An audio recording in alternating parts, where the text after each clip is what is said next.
আসসালামু আলাইকুম, সবাই কেমন আছেন? আজকে আসলে আমি একটা বিষয় নিয়ে আলোচনা করব। গতকাল একটা পত্রিকায় দেখলাম যে ডক্টর রেজা কিবরিয়া বলেছেন যে জামাতের বেশিরভাগ লোকই শিক্ষিত। আমি আজকে মন্তব্যটা নিয়ে আলোচনা করব। আসলে কি জামাত শিবিরের বেশিরভাগ লোকই শিক্ষিত? আপনাদের মতামতটা কমেন্টে জানাবেন। আসলে আপনি দেখবেন, আপনি যখন কলেজ ভার্সিটিতে লেখাপড়া করবেন, ছাত্র শিবিরের বেশিরভাগ ছেলে মেয়েই দেখবেন লেখাপড়ার প্রতি তাদের মনোযোগ থাকে। কারণ হচ্ছে তাদের একটা মানে মাসিক বা বার্ষিক একটা তাদের রিপোর্ট জমা দেওয়া লাগে। ওইখানে তাদের উল্লেখ করতে হয় তারা কত সময় লেখাপড়া করেছে, কত সময় দলীয় কাজে তারা সময় ব্যয় করেছে। আর আমার বর্তমান দেখলাম যে ঢাকা ভার্সিটির যে ছাত্র শিবিরের যে নেতা মানে যে নেতাগুলো ছিল, এদের বেশিরভাগই রেজাল্ট ছিল আপনার 3.75-এর উপরে। আউট অফ 4-4ও আছে এরকম দুই একজনের।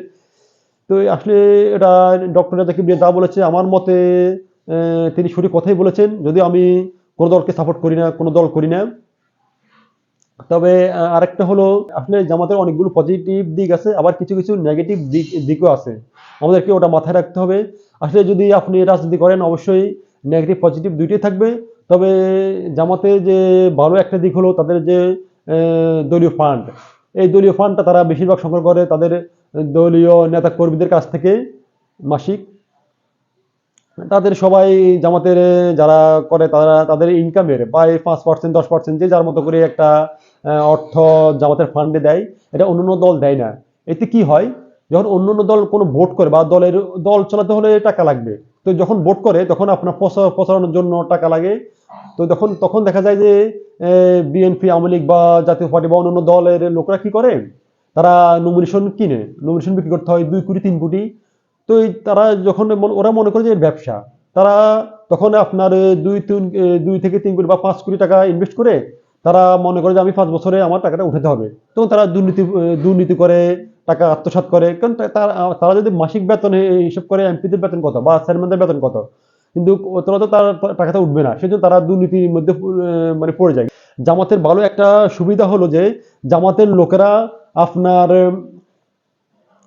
যখন কেউ ভোট করে এমপি, চেয়ারম্যান বা মেম্বার, তখন দলীয় ফান্ড থেকে টাকা দেওয়া হয়। প্রার্থীর টাকা ব্যয় করতে হয় না। আর পরে যখন তারা যদি জয়ী হয় তখন তাদের আর এই যে মানে টাকা উঠাতে হবে এর কোনো মাথায় চিন্তা থাকে না। নর্মালি তারা তা করেও না, করার চিন্তা করে না। আর দেখলাম যে বর্তমান সময়ে ছাত্র আন্দোলন পরে যে ছাত্রদের নতুন রাজনৈতিক দল গঠন করার ইচ্ছা প্রকাশ করেছে, আমি মনে করি এরা সাধুবাদ জানাই। আসলে নতুন প্রজন্মকে এগিয়ে আসতে হবে। নতুন প্রজন্ম এগিয়ে আসলে দেশ চেঞ্জ হবে। কারণ আপনারা জানেন বিএনপি বিগত কয়েক বছর, প্রায় 15-16 বছর তারা বলেছে শুধু ঈদের পর আন্দোলন করবে, ঈদের পর আন্দোলন করে তারা হাসিনাকে পতন ঘটাবে। কিন্তু কোন ঈদের পরে বা ঈদের পর করতে করতে দেখা যাচ্ছে 15-16 বছর শেষ। তারা মানে করতে আন্দোলন করে শেখ হাসিনাকে ক্ষমতা নামাতে পারে নাই।